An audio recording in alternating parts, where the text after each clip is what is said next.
So, పోలీసుల lathi charge వల్లనే అక్కడ తొక్కిసలాట జరిగిందని కొన్ని వాదనలు వినిపిస్తున్నాయి సార్. దాని మీద మీ అభిప్రాయం ఏంటి సార్? పోలీసు డ్యూటీ చేసిరంటారా చేయలేదంటారా? చేశారని అంటున్నాను సార్. చేసినాక ఇంకా దాంట్లో ఈ ఇంకేముంటది? నిజానికి మీరు పోలీసుల తరపున చాలా అంటే చాలా ఖచ్చితంగా నిక్కచ్చిగా మాట్లాడుతున్నారు సార్. అంటే ఒక సినీ ఇండస్ట్రీ వాళ్ళు వచ్చినప్పుడు మాత్రమే పోలీసులకి ఇబ్బందులు జరుగుతున్నాయా? రాజకీయ విశ్లేషకులు వచ్చినప్పుడు ఎలాంటి ఇబ్బందులు జరగట్లేదా? క్లియర్గా చెప్పిన కదా, ఒక బందోబస్తు స్కీమ్ అని అంటే ఒక ప్రదేశాన్ని మేము కంట్రోల్లో తీసుకున్న తర్వాత మా కోసం వాడికి ఫెసిలిటేట్ చేస్తాం. ఒక రోజు కాదు, ఇది ఒక 3-4 days మేము ఎక్సర్సైజ్ చేస్తాం. దాని మీద రెక్కి ఉంటుంది, ఎక్సర్సైజ్ ఉంటుంది, దాని మీద రిహార్సల్స్ ఉంటాయి, ఫిజికల్ డ్రిల్ ఉంటుంది. అన్ని చేసిన తర్వాత చేస్తాం. నువ్వు నాకు ఎటువంటి టైం ఇవ్వకుండా నాకు వచ్చేసి నాకు ఇవాళ కావాలా నేను వస్తా అంటే how far it is correct? పెద్ద పెద్ద సీనియర్ పొలిటీషియన్స్ కూడా మేము వద్దు సార్ అని అంటే రారువాడు. ముఖ్యమంత్రి గారు లాంటి వారు కూడా సార్ ఇక్కడ వద్దు మనం చేయలేమని అంటే వారు ఆగిపోతారు. నీకేంటి అంత పొగరేంటి, అంత బలుపేంటి, ఏంటి? Who are you? You are also a common citizen. You don't have any extraordinary characteristics. నువ్వు చక్కగా చదువుకున్న వాడివి, ఇంగ్లీష్ మంచిగా నేర్చుకున్నావు, కాన్స్టిట్యూషన్ చదువుకోవాలి, రైట్స్ చదువుకోవాలి, నువ్వు అట్లనే నిర్దేశక నియమాలు చదువుకోవాలి, నీ యొక్క ప్రవర్తన నియమావళి అందరికీ ఆదర్శంగా ఉండాలి.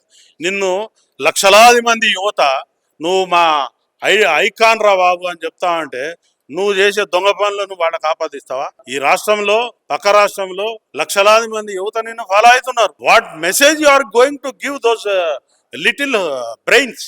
ఏమిస్తున్నావు? నేను పెద్దగా అయితే మంచిగా క్రాప్ చేయించుకోవాలి, గడ్డం చేసుకోవాలి, స్కూల్కి టై కట్టుకుని పోవాలనుకుంటా. నువ్వు ఇంటికాడ అదే చేస్తావు. కానీ నువ్వు పబ్లిక్ ఏం నేర్పిస్తున్నావు? ఎంటికలు పెంచుకోవాలి, సింపిరి జుట్టు పెట్టుకోవాలి, చినిగిపోయిన అంగేసుకోవాలి, లాగు పెట్టుకోవాలి, కుంటోడు పక్షవాతం వచ్చి తగ్గినోడు లెక్క చెయ్యి ఎట్లా పెట్టుకోవాలని నేర్పిస్తుంది. This is the way are teaching to your fans. More ever నువ్వు వాడి జేబులోకి వెళ్ళి 3,000-4,000 కొట్టేస్తున్నావు ప్రతి ఫస్ట్ ప్రీమియర్ షోస్ ఎవడు చూస్తాడు? గరీబోడు చూస్తారు. వాడు అమ్మాయి అని ఏడిపించి పైసలు పట్టుకొని వచ్చి టికెట్లు కొంటాడు.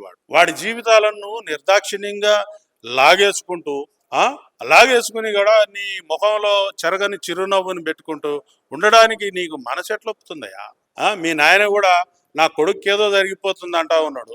నీ కుటుంబంలో ఇటువంటిది జరిగితే నువ్వు ఏం భరిస్తావు చెప్పు? సమాజం నీ దిక్కుంటుంది. అప్పుడు నువ్వు ఏం పని చేసినావని, ఏం గొప్ప పని చేసినావని నీ అనుకుంటానే. ఉన్నది నీకు పైసలు ఉన్నాయి, చేపించుకుంటూ చేసుకో, ఎవడొద్దంటున్నాడు. బట్ దానికోసం మంది మీద బట్టగాల్చి మీద వేయాల్సిన అవసరం ఏమున్నది? ప్రతి ఒక్కడికి ఇది ఒక ఫ్యాషన్ అయిపోయింది. ఇవాళ రేపు పోలీస్ ఆఫీసర్లను బదనాం చేయాలి. నీకు పోలీసోడు కాగితం పెన్ను పెట్టందే, కాగితం పట్టందే, లాఠీ పట్టందే, తుపాకీ పట్టందే, నువ్వు అర్ధగంట కూడా ఇంట్లో నిద్రపోలేవు.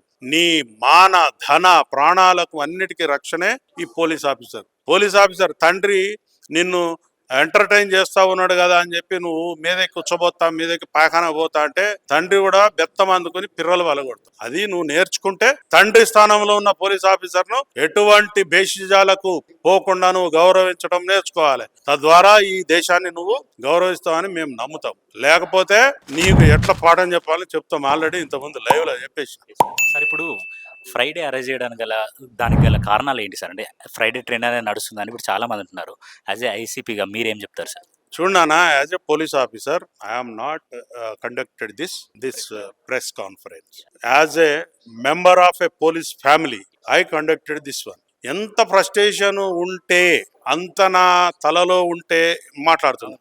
నాలాగా 1,00,000 మంది పోలీస్ ఆఫీసర్స్ ఆలోచిస్తున్నారు. ప్రతి ఒక్క అడ్డమైన వెధవ యూనిఫామ్ మీద చేతులేసి యూనిఫామ్ మీద ఉన్నోడిని నోటికొచ్చిన బూతులు తిడతా అంటే ఎవడు ఊరుకుంటాడా?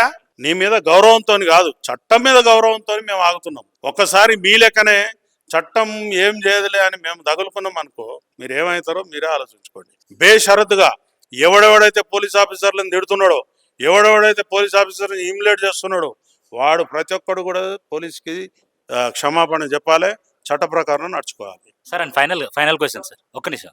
ఇప్పుడు మనకి సినీ ఇండస్ట్రీ కూడా సంపద అనేది మనకు సృష్టిస్తుంది కదా సార్. మీరు మీరు ప్రెస్ మీట్లో మాట్లాడుతూ రీల్ కట్ చేస్తామని అన్నారు. సో అది ఎలా వర్కౌట్ అవుతుంది? కట్ చేస్తాం కదా. సంపద ఏమని సృష్టిస్తున్నది? సంపద ఏం సృష్టిస్తున్నది?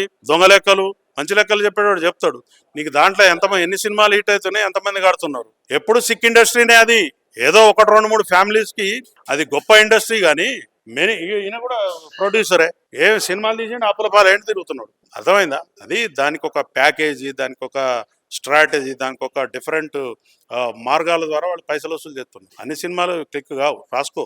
నువ్వు ఒక అడవి రాముడు సినిమా 150 రోజులు ఆడింది, 175 నడిచింది, ఇవాళ నడవదు. నీకు ఒక రోజులో 175 రోజులు పైసలు రావు. నీ జేబులు, పాయింట్లు, లాగులు అన్ని పిండుకొని, పేగులు తీసుకొని, కిడ్నీలు కూడా తీసుకుంటాం. మరి అల్లు అర్జున్ గారు జైలుకి వెళ్ళే అవకాశాలు ఏమైనా ఉన్నాయా సార్? నాకు అవన్నీ తెలియదు, నాకు తెలియదు, నాకు అవసరం లేదు. Thank you sir, thank you మా సార్. ఫ్యామిలీ జోలికి కానీ మా జోలికి కానీ వస్తే తోలు పీకి ఆరబెడతాం. పోలీస్ ఆఫీసర్స్కి, పోలీస్ కుటుంబానికి ఒక మనిషిగా వచ్చిన ఇక్కడ మాట్లాడుతున్నా, నా లోపల ఎంత ఫ్రస్ట్రేషన్ ఉంటే నేను ఇలా మాట్లాడాలి.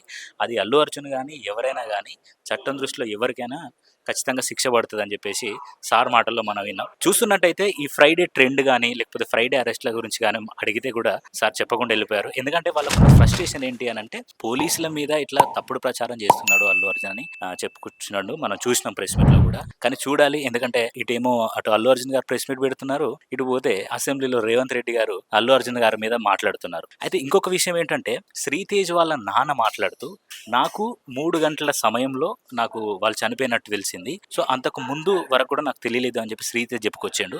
సో అదే మాటగా అల్లు అర్జున్ గారు ఏమంటున్నారంటే నేను అక్కడ టాకీస్లో నుంచి బయటకు వచ్చిన తర్వాత నెక్స్ట్ డే నాకు తెలిసింది, కానీ ఒకవేళ అదే రోజు నాకు తెలిసి ఉంటే నాకు ఒక కొడుకున్నాడు, నేను కూడా తండ్రినే, నేను ఎందుకు పోకుండా ఉంటా, సో దయచేసి ఇట్లా క్యారెక్టర్ అసాసినేషన్ చేయొద్దని అల్లు అర్జున్ మాట్లాడుతున్నారు. సో చూడాలి ఇంకా ఈ కేసులో ఎలాంటి కీలక మలుపు వస్తుందనేది వేచి చూడాలి. మరి అల్లు అర్జున్ గారు కోర్టు మెట్లెక్కి జైలు పాలవుతారా, లేకపోతే బెయిల్ ద్వారా ఒక నేను తప్పు చేయలేదు అని నిర్భయంగా బయటకు వస్తారనేది కోర్టు తీర్పును బట్టి మనం చూడాలి.